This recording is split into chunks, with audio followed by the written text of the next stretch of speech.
Hello friends. தினம் ஒரு சிறுகதை தொகுப்புல இன்னைக்கு நம்ம பார்க்க போற கதை என்னன்னு பார்த்தீங்கன்னா, அகப்பட்டவனை விட்டு விட்ட அரக்கன். வாங்க ஃப்ரெண்ட்ஸ், கதைக்குள்ள போலாம்.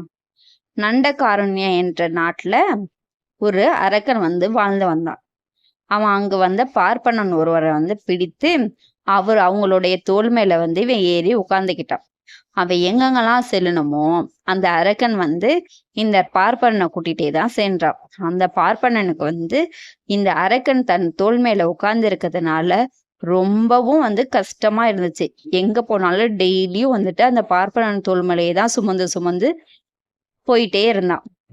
இதனால மிகவும் மனவேதனை அடைந்த அந்த பார்ப்பனன் என்ன பண்ணான் அப்படின்னா, ஒரு நாள் யதார்த்தமா அந்த அரக்கனோட கால்ல தன் கைகளை பட்டுருச்சு. படும்போது உன்னை அந்த பார்ப்பனை உணர்ந்தான். என்னது அரக்கரே, உங்களுடைய கால் இவ்வளவு மிருதுவாகவும் இவ்வளவு அழகாவும் இருக்கிறதுக்கான ரகசியம் என்ன அப்படின்னு சொல்லி கேட்டான். உடனே அந்த அரக்கனுக்கு சந்தோஷம் தாங்க முடியல. ஆகா, நம்ம காலில் பார்த்துட்டு இவ்வளவு மிருதுவா இவ்வளவு அழகா இருக்குன்னு சொல்லி கேட்டுட்டானே அப்படின்னு சொல்லிட்டு அந்த சந்தோஷத்துல உண்மையை அந்த அரக்கன் சொல்றான். பார்ப்பனரே, எல்லாருமே குளித்தாலும் ஈரத்துல இருந்தாலும் அப்படியே நடக்க ஆரம்பிச்சிருவாங்க. ஆனா நான் அப்படி பண்ண மாட்டேன். நான் எப்போதுமே குளித்தாலும் சரி, என்ன வேலை செஞ்சாலும் கால் நனைஞ்சிருச்சு அப்படின்னா அந்த கால் முழுமையா காயிற வரைக்கும் காய வச்சுட்டு தான் நான் நிலத்துல நடப்பேன் அப்படின்னு சொல்லி சொன்னான். இதை கேட்ட அந்த பார்ப்பனர் என்னான்னு நினைச்சார் அப்படின்னா, இதுக்கு சரியான நேரம் வரும்போது இந்த ரகசியத்தை நம்ம யூஸ் பண்ணிக்கணும்னு சொல்லிட்டு நினைச்சிட்டு இருந்தாரு. அன்று ஒரு நாள் அந்த அரக்கன் நான் சிவபூஜை செய்யணுங்கிறதுனால என்னை குளிக்க பொய்கைக்கு கூட்டிட்டு போங்க அப்படின்னு சொல்லி அந்த அரக்கன் அந்த பார்ப்பனன்ட்ட சொல்றான். பார்ப்பனனுக்கு ரொம்ப அந்த பொடி தாங்கவே முடியல. பொய்கைங்கிறது அவங்க வீட்டுல இருந்து ரொம்ப தூரம்.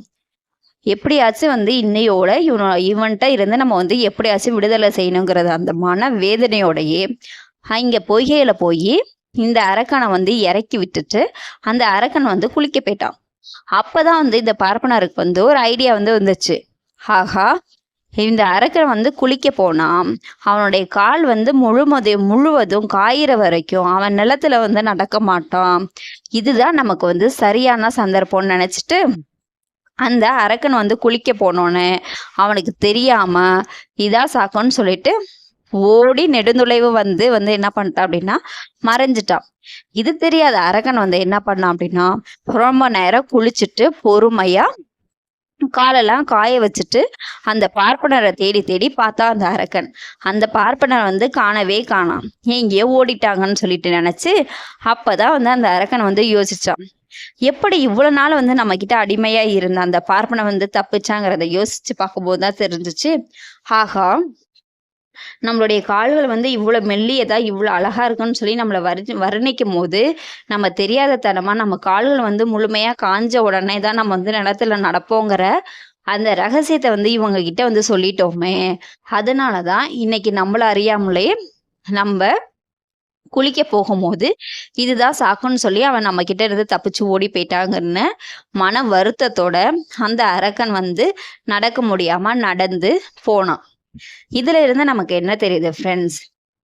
என்னதான் நம்மள ஆசை மூட்டி பேசினாலும் யாருக்கிட்டையுமே நம்மளுடைய ரகசியத்தை நம்ம சொல்லவே கூடாது.